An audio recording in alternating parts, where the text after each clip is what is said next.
isbedel xagga dhismaha iyo bedeladii hogaankii afraad ayaa lagu sameeyay ciidamadan gaarka ah ee danab oo si guud uga tirsan xoogga dalka Soomaaliyeed. Dulduleelo loo arkay in la ooda ay muhiim tahay ay taliska qaateen waxa ay saraakiishii la magacaabay la wadaageen madaxda dalka dayac maamul iyo mid agab inuu jiray. iyada oo laga duulay adkeenta tiirkan ay dowladda Soomaaliya guddi baaris ah u dirtay oo xaqiiqo raadin ah xerada Balidoogle oo xarun u ah ciidamada gaarka ah ee danab. gudoomiyaha maxkamadda darajada koowaad xeelaliyaha guud ee ciidamada qalabka sida hogaanada saadka gaadiidka hubka iyo qobar kale ayaa gaaray Balidoogle.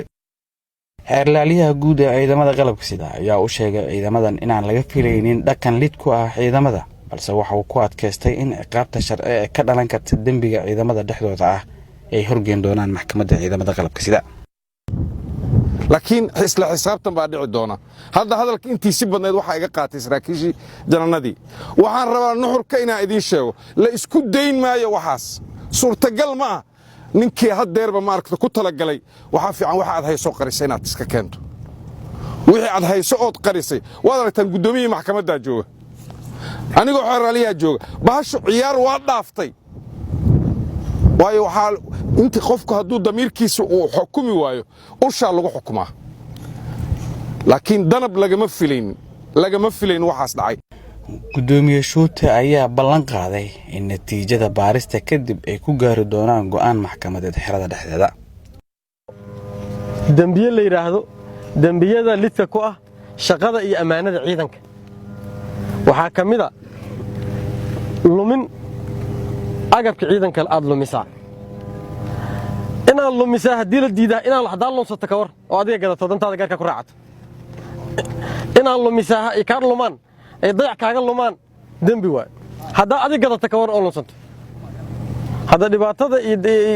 jabhada la dagaalamay adaaba ka darno dhibaato kale ah oo meesha noo fadhiyo waa macnaheedu annaga sidaad nooga barateen miidanka joogayno xamar hadda kadib laga bilaabo maantadan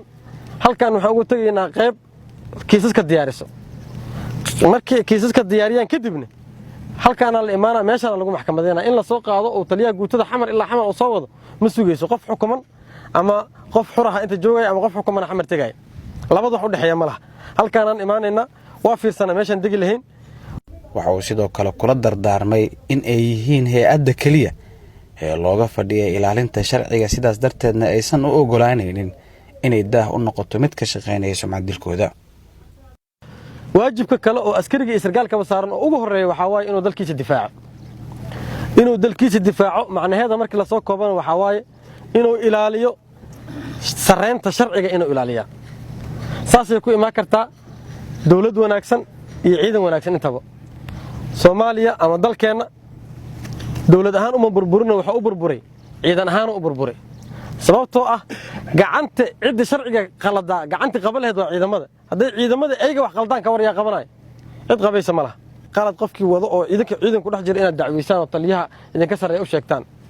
taliyaasha horimada iyo kooxaha hadda joogan waxaan kula dardaarmaynaa oo u soo sheegaynaa in